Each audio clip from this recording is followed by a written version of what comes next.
one voice. You can change the world, it's your choice. One mic, one voice. You can change the world, it's your choice. One mic, one voice. You can change the world, it's your choice. One mic, one voice. Welcome to the One Mic, One Voice show, building the collective conscious, a show that is created to give space where your voice, ideas, and informed opinions can be heard, appreciated, and debated. I am Michael Eric Owens. And I am DT, and welcome to the One Mic, One Voice show. We are where? We're in Temple Benet. Oh, man, this is so exciting, kicking off MLK weekend, right? Mike, I have to be honest with you, man. I'm a little disappointed. Disappointed? A little bit disappointed. What happened? I mean, my youth is showing, I guess, because I was listening to the bios, and mine was not as long as yours and the docs. Well, but trust me. You told me that we were going to keep them short, and so I didn't get the memo. Well, part of that is age, my brother. So you'll definitely get there. We're not alone. We have we want to say a studio audience. Let's hear some noise, folks. Yeah. Outstanding.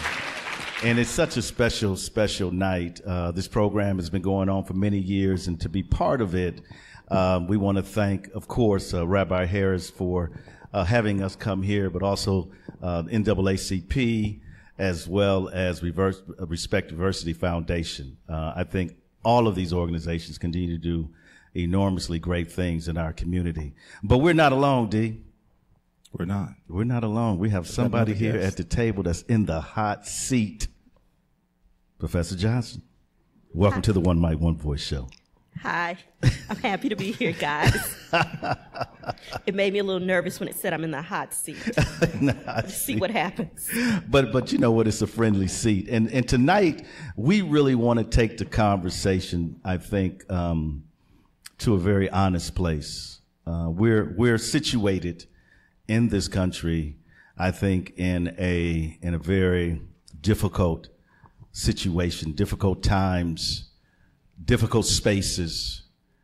And tonight we want to talk about those difficult spaces, the many challenges that we face as Americans, as people. And we don't want to have a political conversation, but we want to have a thorough conversation. And so I want to, first of all, start off by simply looking at Dr. King. I want to demystify Dr. King. I think so many in the modern era see Dr. King as this docile figure that simply wanted to get along. But I think Dr. King had many deep things to say, and I would even say King was extremely radical. Professor, would you talk a little bit about how do we demystify Dr. King? I think that when people talk about King, they start off with, oh, he was a very complex man. And that's the kind of statement you can give about almost anybody. But the question is, complex in what way? And as we move further away from the time of Dr. King, as he was building his life and his legacy and his work, it makes people comfortable to recast King as calm and peaceful, to take platitudes and make those of King's personality and use those to describe his work, his life, and his legacy.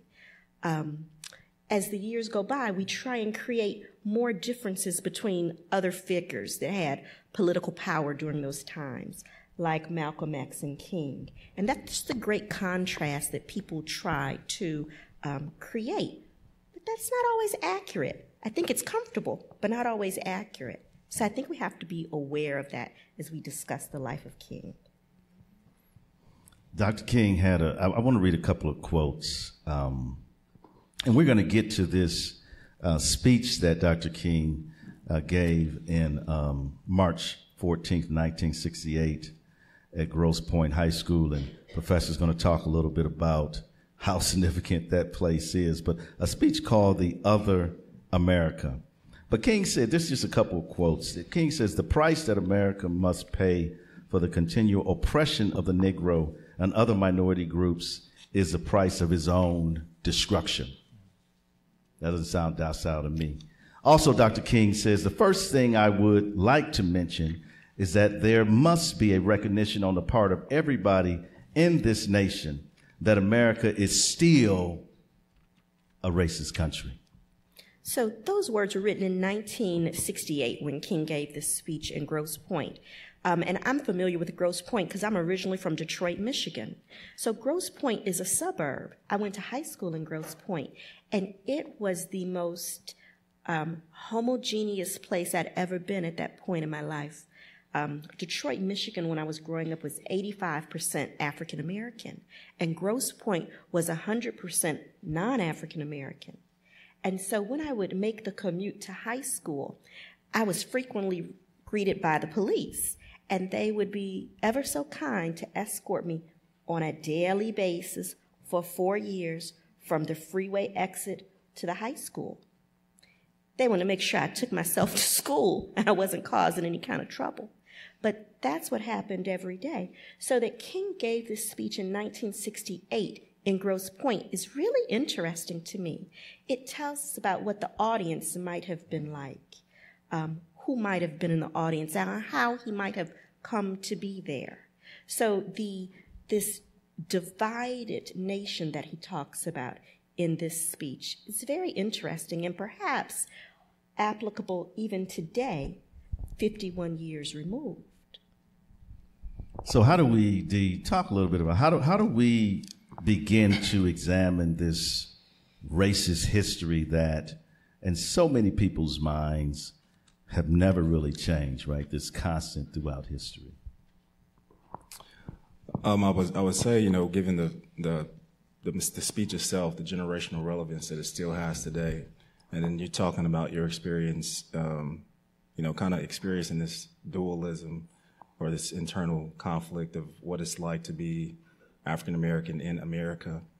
And a lot of people are just kind of blind to what that may be like, you know, for a person of color to be in spaces, even here. You know, the Jewish community and the Black community have had a lot of history together in this country, and I'm just kind of grateful that we can continue that opportunity to expand that narrative. But as far as just being able to have these kind of discussions where people who are open and willing to listen is a great step in the right direction where we can all come and have some common understanding about what's happening. That's actually a tough question. Is America a racist country?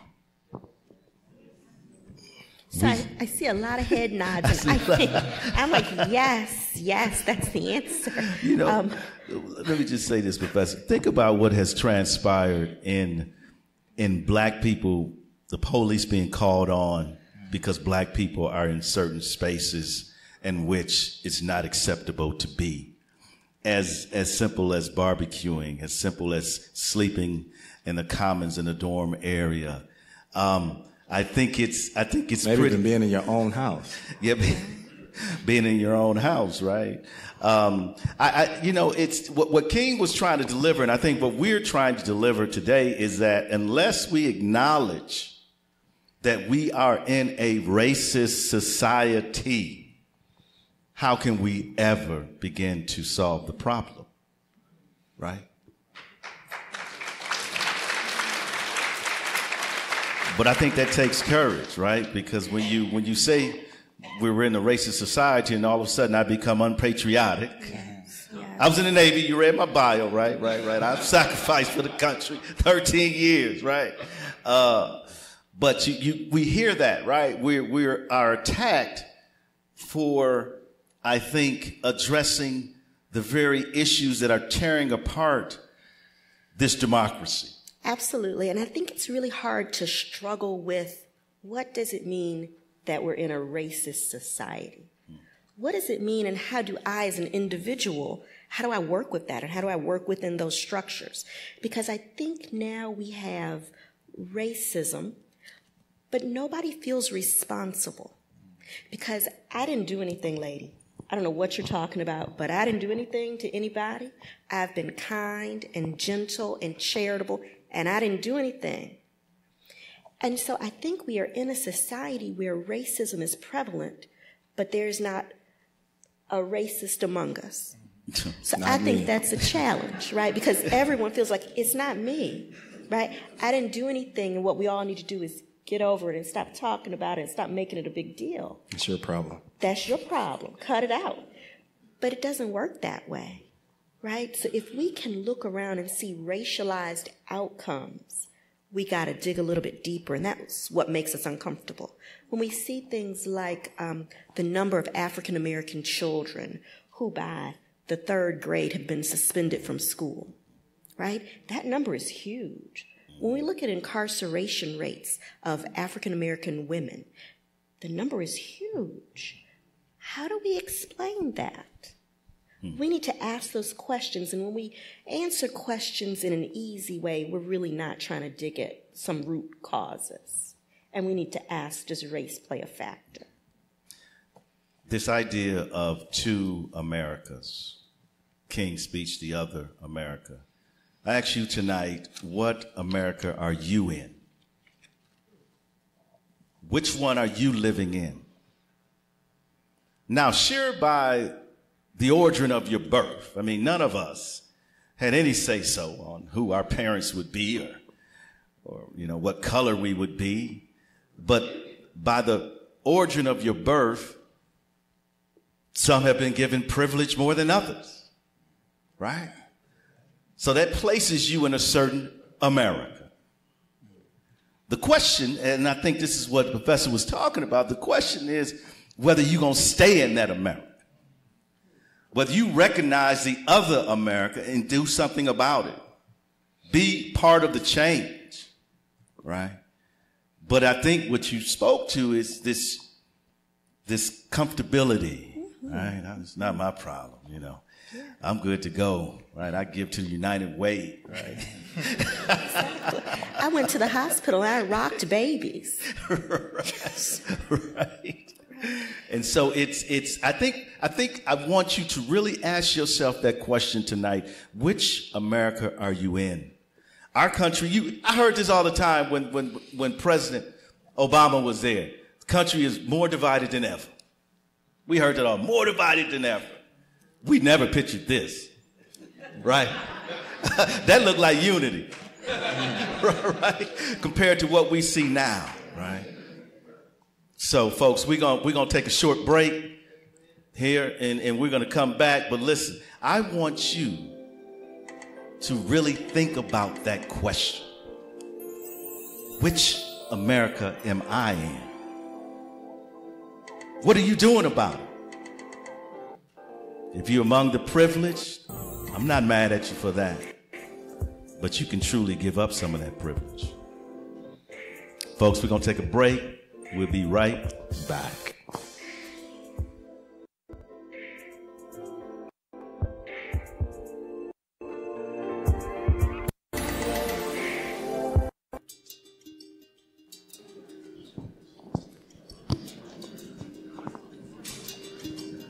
Welcome back, folks. Welcome back. We're having a great time. Having a lot of fun. Where we at again? We're in the Temple Banana. Oh, man. We are having a great, great time. It's a lively crowd, too. Mm-hmm. Engaged. We have some questions. And please, we want to hear from you.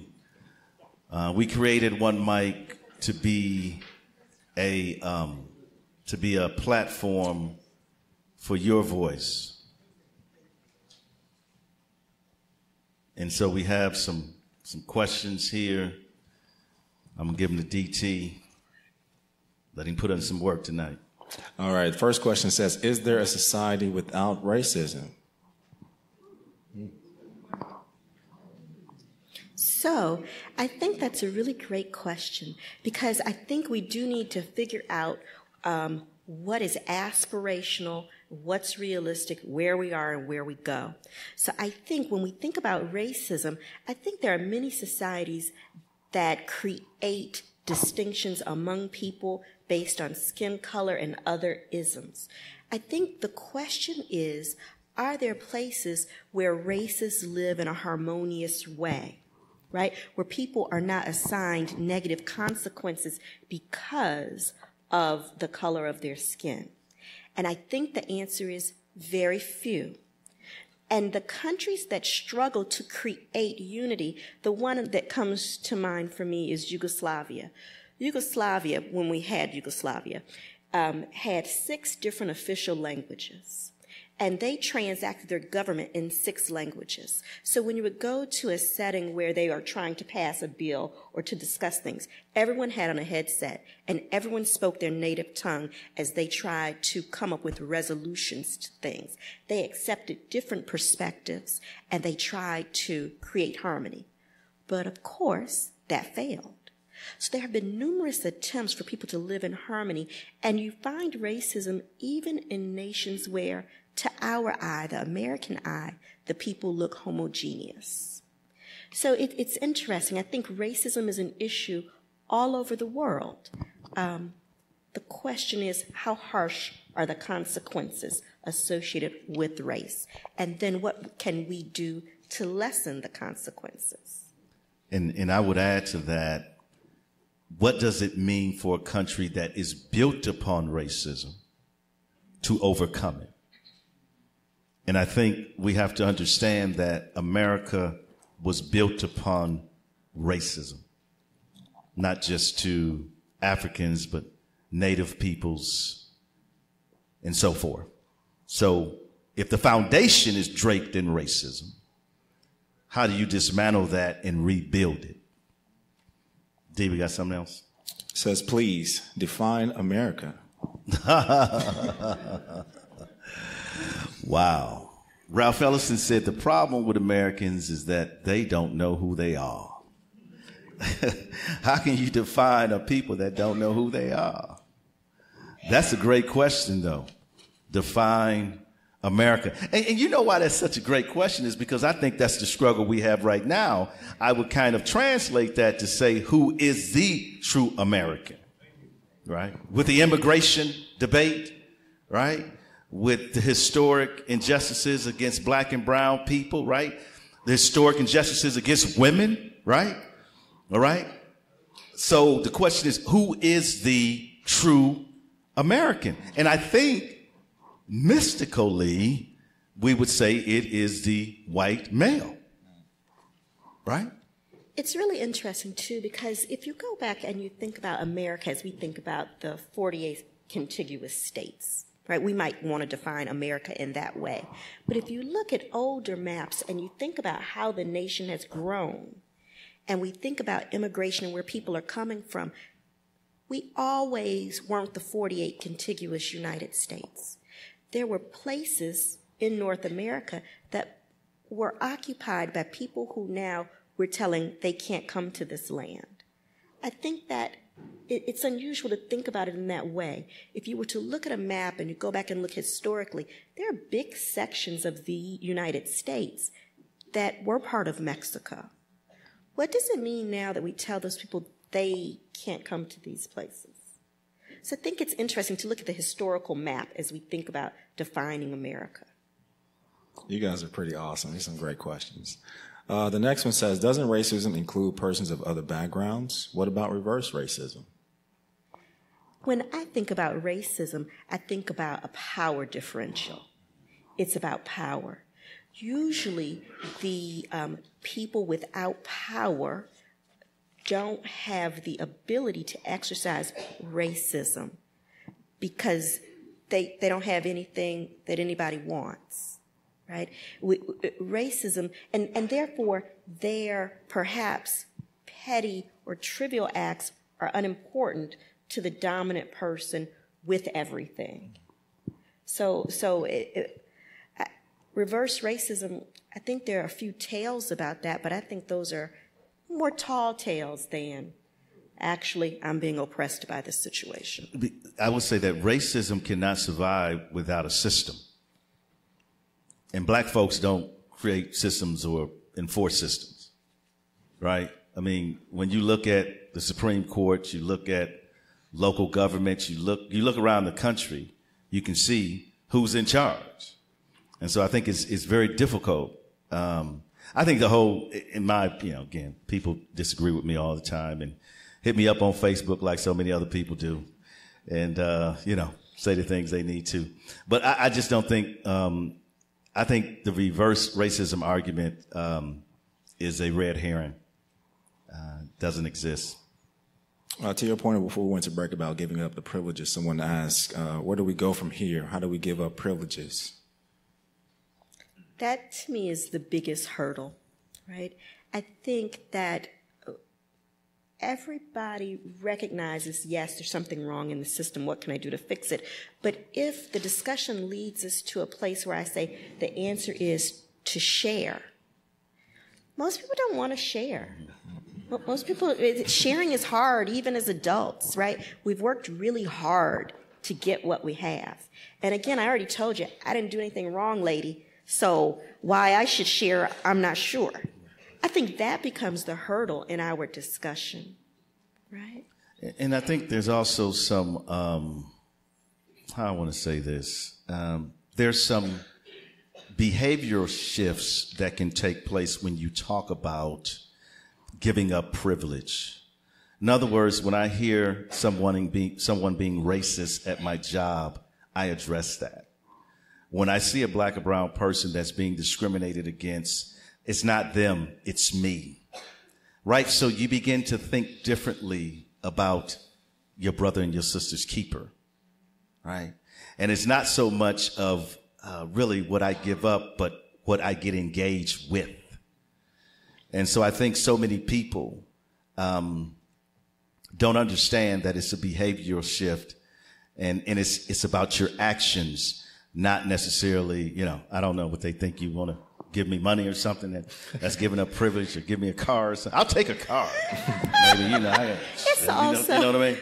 I think about what's the smallest thing. You can cash at me your privilege. Right, cash out. What's the smallest thing that somebody could do, right? I want to help the situation. And in my mind, people want to do small things. I would say you would drive to another neighborhood and go to the CVS in that neighborhood.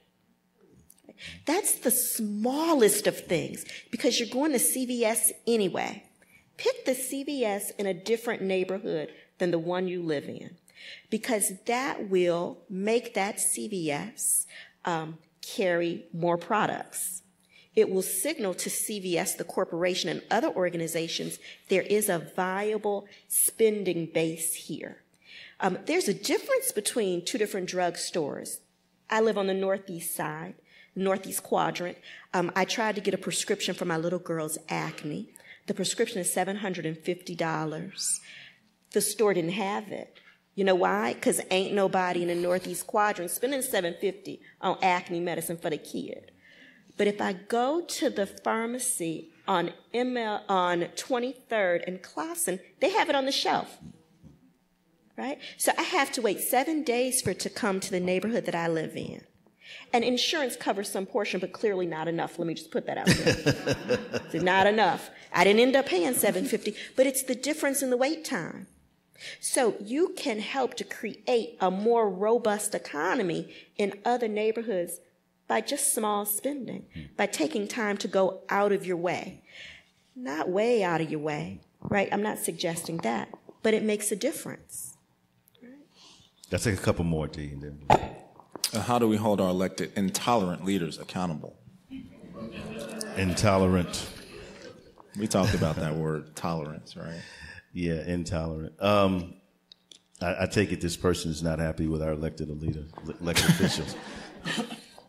Well, I think it's like anything. It's like activism. It's like anything. You put enough pressure, people will bend. I think that you have to be active. You have to come together. It's about the collective voice. And then you have to vote people out of office. I don't think it's, it's not a quick fix. And I think sometimes we get short-sighted because we want things to happen today. But these are long-range strategies. I mean, look what just happened with all the women getting elected into Congress and across. That was a long-range strategy, right? And now we got some different folks talking some different language that's making some other people kind of nervous. I kind of like it, though. I kind of like it. I think it's interesting to see what plays out in this new energy that's coming in from truly marginalized women in our society that have been empowered with their voice. And I say, go ahead. You know what? Make waves.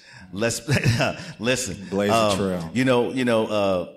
Prince said one time, I do like Prince, but Prince said one time, he said, it's time to share the land. And I truly believe that it's time for this country to change. And it's going to take those that have been outside of the political process, not those that are not politically active, but those who have been outside the political process to come speak truth to power. And guess what? Bring about a change. Let's take one more question, then we're gonna take a break. All right, let me lighten the mood for a second. All right. What is the gift children bring? What is the gift children give to bring us together? Wow. Suffer the little children to come unto me. Out of the mouths of babes. I think, if you ever see children play together, you understand the purity of relationships and love, right? A child has to be taught to hate. Taught. Okay? They have a teacher, a sire. And what can we learn? Man, it's the purity in the fact that we all inhabit the same planet. We all want the same things for ourselves and for our family. Absolutely. When I hold up my baby, I have the highest hopes and aspirations, just like everybody else. But I'm going to tell you the gift that my baby brought me. She was 6 years old, and she came home, and she goes, Mom, why is it that African Americans are not as beautiful as white people? So that knocked the wind out of me. Because everybody wants their child to feel as beautiful as you perceive them to be. So while children are pure and they are wonderful and we need to pay close attention, they also reflect the society. And they reflect it at a very young age. So I asked my little girl, what makes you think that? She goes, oh, well, Mom, you can just tell. And I'm African-American. Her father's African-American. We got African-American art. I thought I had all the bases covered. And I said, well, honey, let me just explain it to you. And she said, okay, with her big eyes. I said, well, you'll get to decide what beauty is if you have all the money. Beauty is a function of the economy. So the people who control the economy and advertising, they get to say what beauty is. And if you had that power, wouldn't you be the most beautiful person? I said, so let me give you an example. Who's the most beautiful woman in Africa? What do you think? And my little girl, her eyes sparkled. She says, an African-American woman? Well, okay, the answer is no, but that's as close as we could get, right? She's only 6. And I said, absolutely. It's about the economy. Now, I just bring this up because in my home, I'm sure-footed and quick-witted. I could come up with that answer. But there are a lot of African-American children who feel minimalized or marginalized in some way who are not having that conversation at home because they don't know how to have that conversation and their parents aren't as quick-footed. Those are the minority children. In the white homes, that conversation doesn't happen at all because those children feel beautiful and confident, and their parents are not saying, honey, I just want to remind you, you don't look any better than an African-American child. That conversation doesn't happen. So to me, that tells us about racism. No one told her that, but somehow she was able to pick it up. That's what we need to worry about. Yeah. Folks, we're going to take a break. Y'all feeling all right out there? We'll be right back.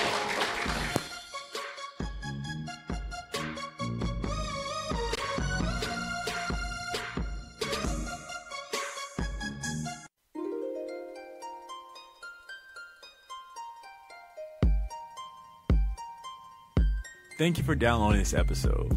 If you're on iTunes, Stitcher, Podbean, Google Play Music, or whatever podcasting library you're listening to this show on, please rate and review. Those reviews and ratings help us tremendously. We thank you.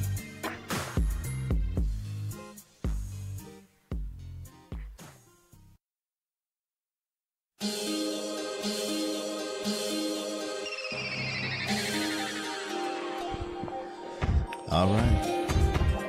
Yeah, I feel that, D. You feel that? I do now. Oh, yeah. Yeah. We can't dance in here, can we? You can Is it against the rules? You can tap Okay. your foot a little bit. We don't want to do that. Shoulder shrug Shoulder one dance. time. Yeah. It's so nice to be here tonight and to be kicking off MLK and the celebration and commemoration of his life, of his legacy. Few have paid the price that he did at such a young age. I think we forget that, or we don't embrace that idea totally. Many of us in this room have lived many years beyond Dr. King. He did not have that luxury. So he left us with a struggle. He left us with a fight. And you can read his words, and it seems like he's still speaking to us now. It's so relevant. So I asked you a question before. Which one of those Americas were you in? Dee, did we get a question somebody answered? Did somebody answer that on one of the cards? No? No. Okay. I think that's a tough question. Define America was the question. We want to go back to that one? Okay, how can we challenge the intellectual laziness that leads us to stereotype people and put them into neat categories? That's a great question. I think we have a lot of unconscious bias, and I think humans are programmed to sort quickly.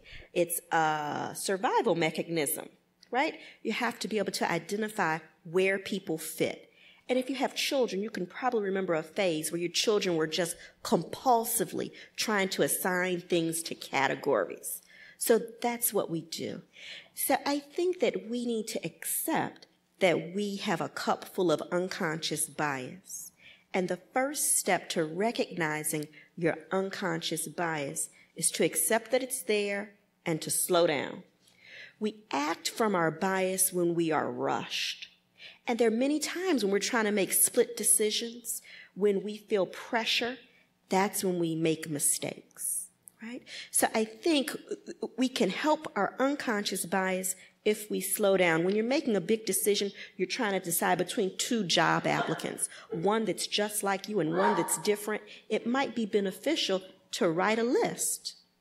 Because as you write your list, your pro and con list, what you're really looking for, that makes you slow down, and that also engages your mind as opposed to the unconscious part that's trying to help you make a decision.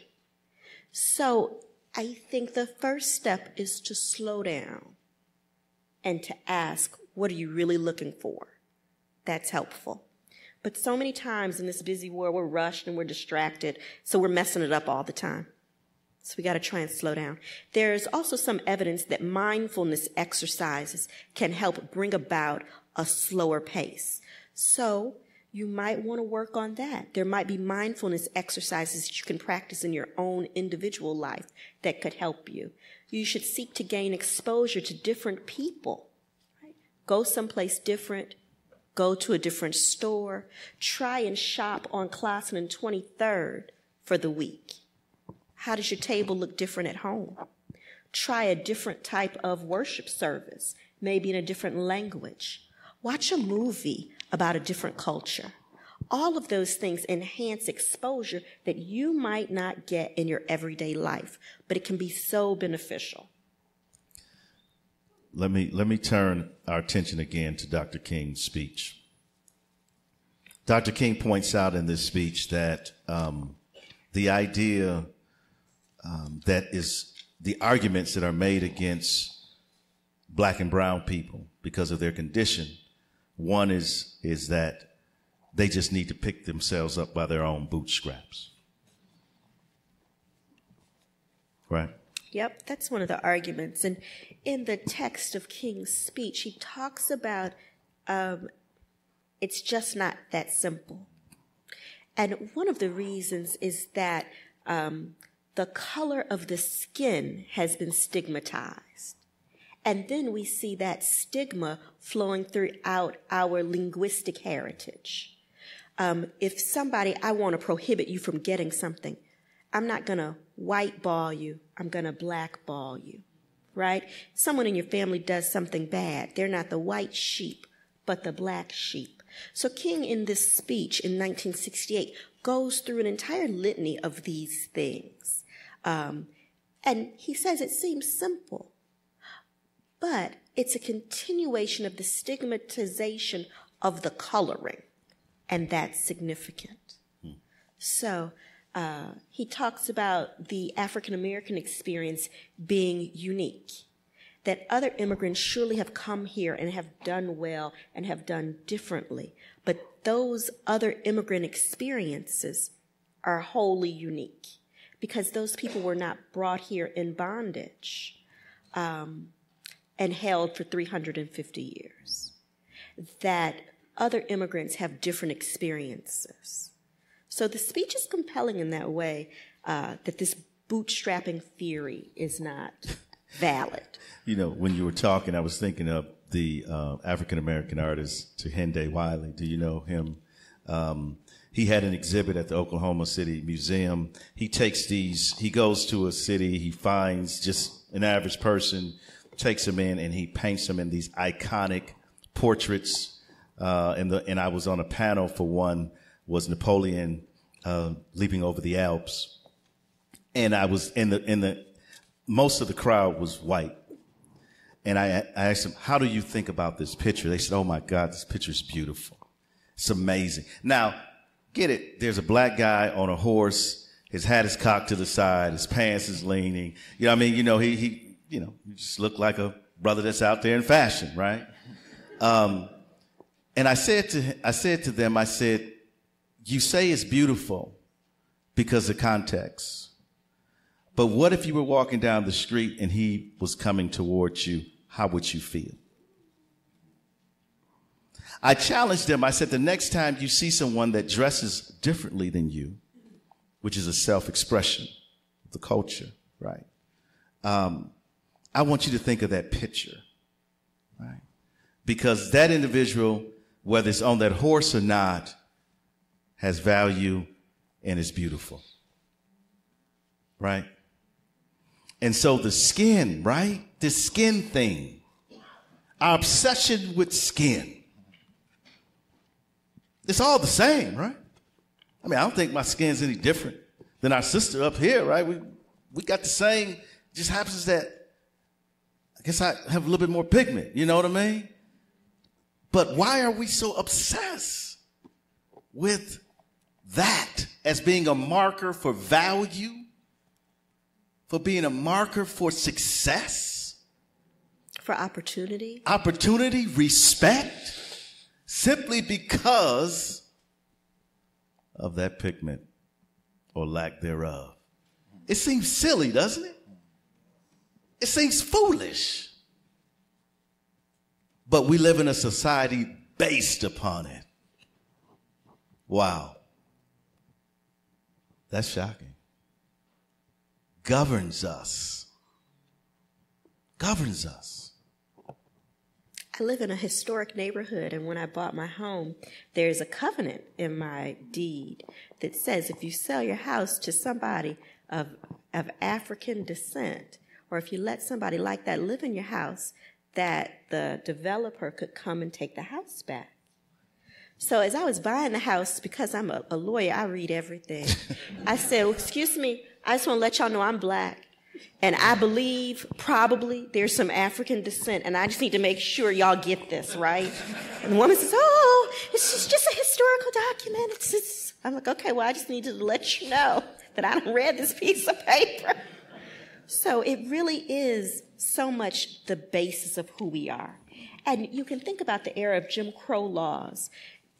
People were actually trying to be together, white people and black people.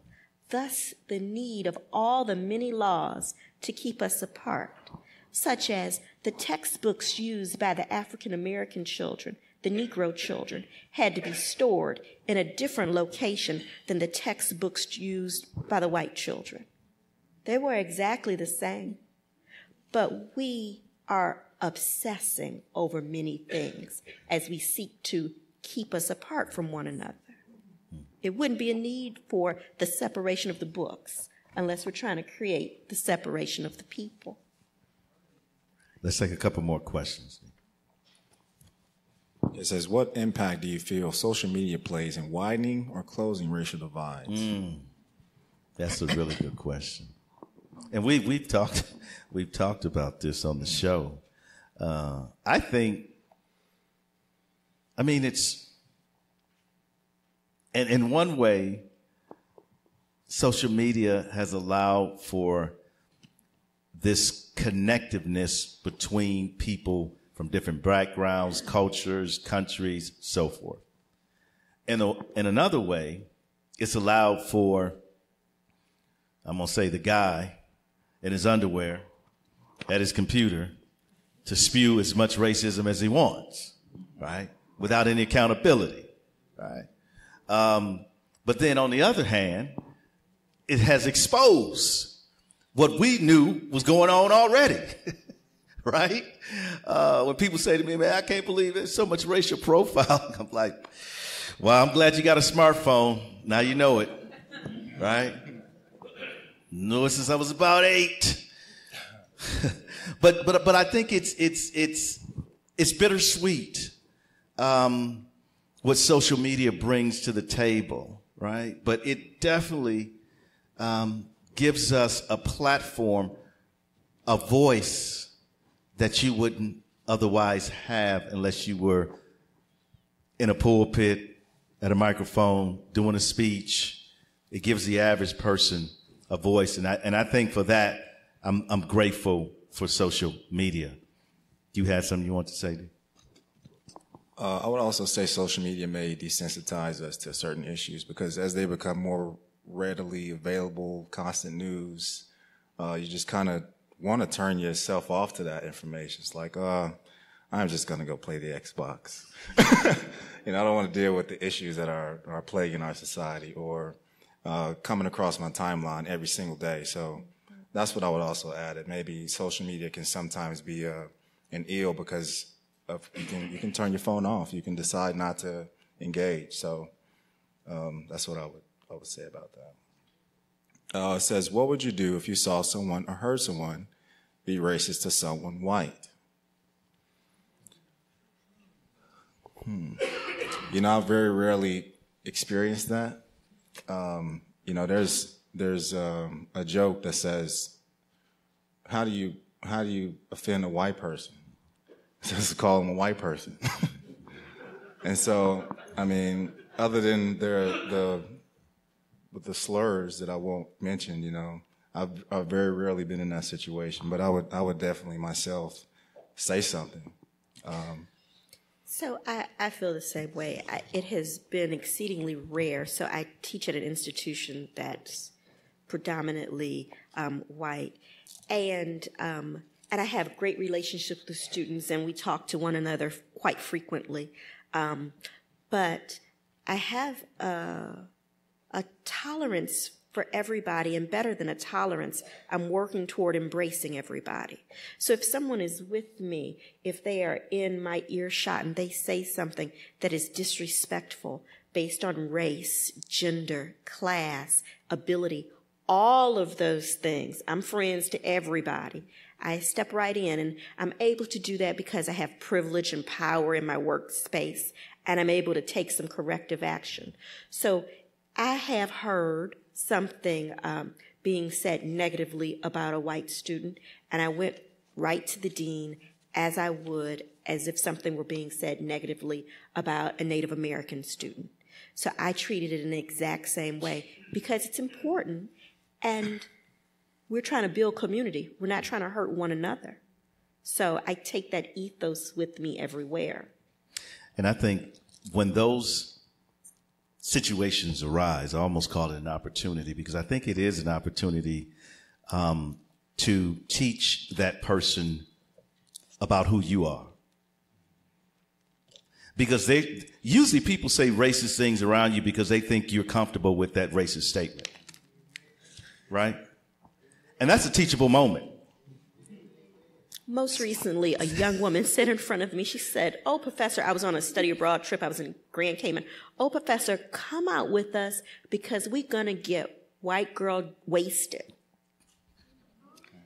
I said, "Well, you know, I ain't never done that before, but we need to talk because that sounds negative to me. And I don't, is it something different than just plain old wasted?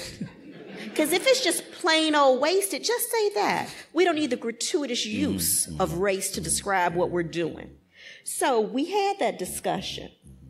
And that's that's the opportunity I'm talking about, because when you correct people, then they learn who you are. And that's never coming your way again. No. Because a racist person does not want to portray themselves racist around somebody that is not. Right? And so next time, realize this person really don't know me. So now it's time for me to educate this person on who I really am. Right? This is pretty important right here. It says, "What do I do about a racist family member? And anybody else, I refuse to condone that behavior. I try to educate, but their mind seems too infected. My moral obligations are constantly tested." Y'all not going to like this answer. Tell it. I'm going to tell you like this. Just because somebody is related to you don't mean that you have to have a relationship with them. I'm going to tell you that. Listen, I feel very strongly about this. I don't care whether it is a parent, a sibling, a cousin. If you have made yourself crystal clear that you do not want to hear that or participate in that, and they continue to bring that into your life, why would you continue to endure that? You're not, and hold on, Professor. I'm gonna hold that thought. I feel strongly because you're not. I hear people, well, I'm gonna try to change. You ain't gonna change nobody. People change through experiences. People change when certain things happen to them, right? We can't change anybody.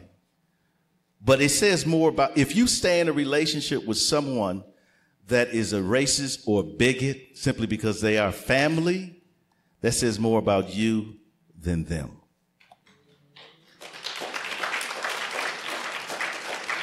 I think that's such a hard question, It is. but I challenge you to think about it. What if it wasn't racism, and what if the person were abusive in some way? Somehow, because it's race, we're more willing to give someone a pass. There are a list of things that in our lives we are not going to tolerate. That should be on the list if we really feel that strongly about it. Now, if we're just lukewarm on racism, well. But That's his Uncle Jack. Yeah, exactly. Oh, it's okay. I'm not going to take that home with me. No. So we got to decide where it fits in our life. Okay, this is kind of, do you believe that some African Americans play the victim card too often? Great question. I'm going to let you answer that, D. Oh, okay. Well,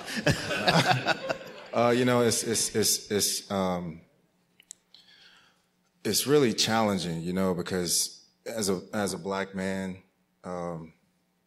in America, I find myself, having to defend my experience a lot, to people who don't share my experience, having to use my black brain to defend my black body and my black experience. And so for somebody to tell me that that's not happening to me, strange to me. And it really makes me feel like, those people are not there yet, or not aware of life or in tune with all of the possibilities that can be created in a life experience. And so,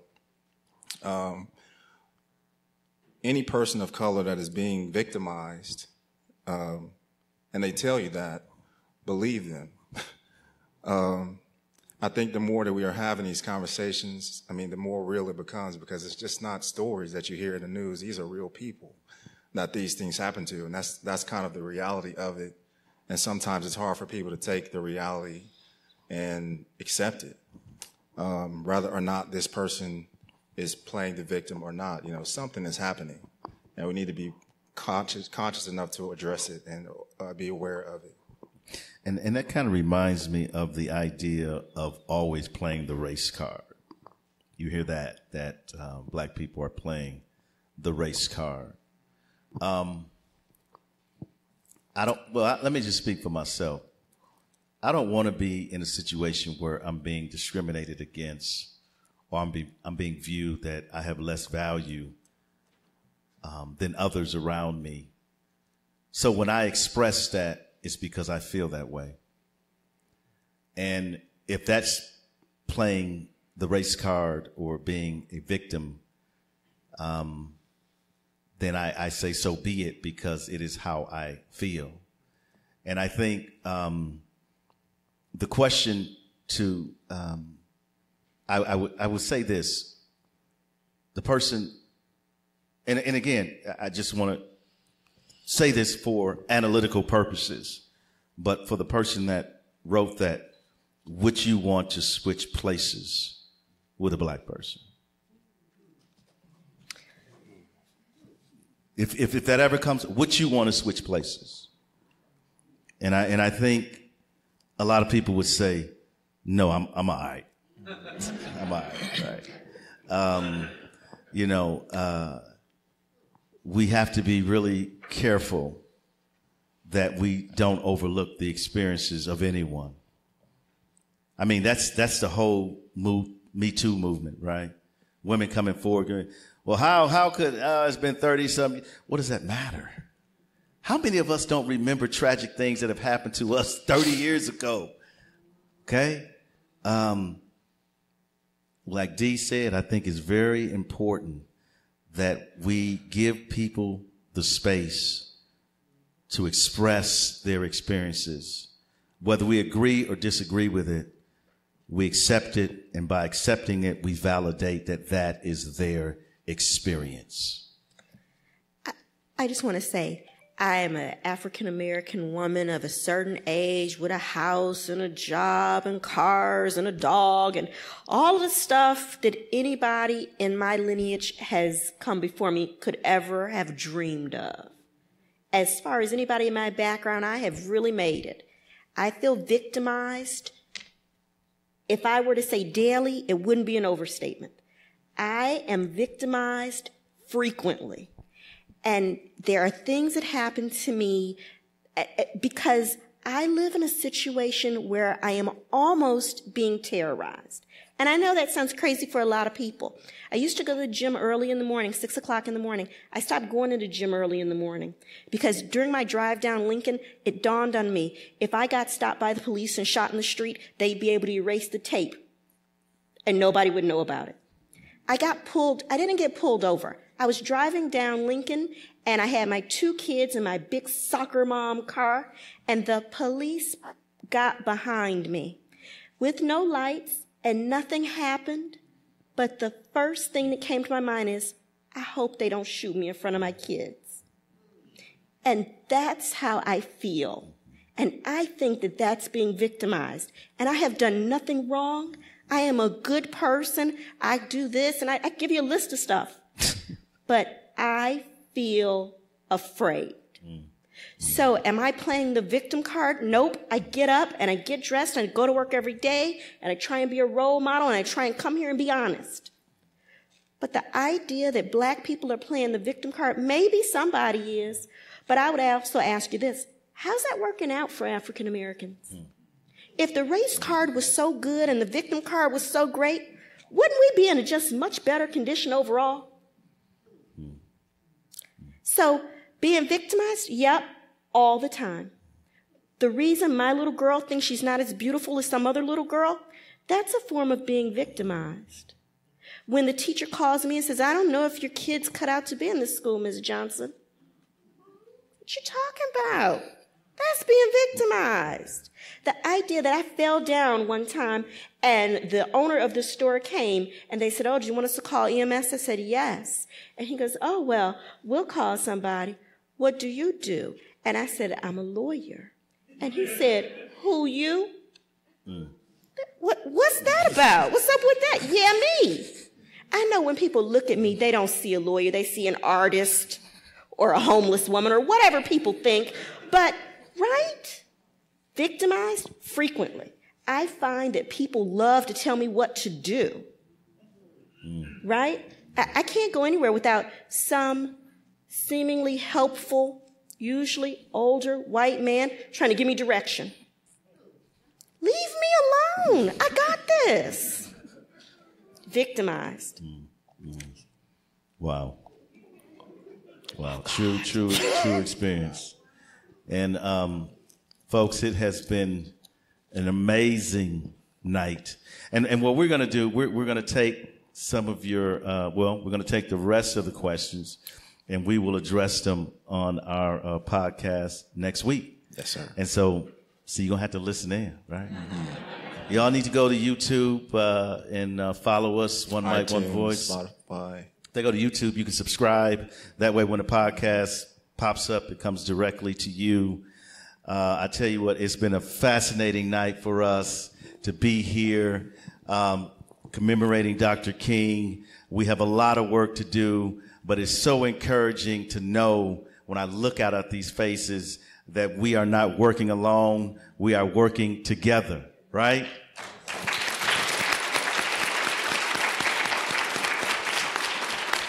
Because history will speak of us. Somewhere in the distant future, a scribe will reach down deep into the archives of our time, and what will she find? Will she discover that we overcame our differences? Will she find that out of many we became one? Or will she find that we solved nothing and remain a divided people? Yes, History will speak of us. We can make a difference if we try. We can beat the change that's in our lives. All we gotta do is work together. We gotta raise our children better. We gotta stop the hate, and spread the love. One mic, one voice. You can change the world, it's your choice. One mic, one voice. You can change the world, it's your choice. One mic, one voice. You can change the world, it's your choice. One mic, one voice. You can change the world, it's your choice. Your choice.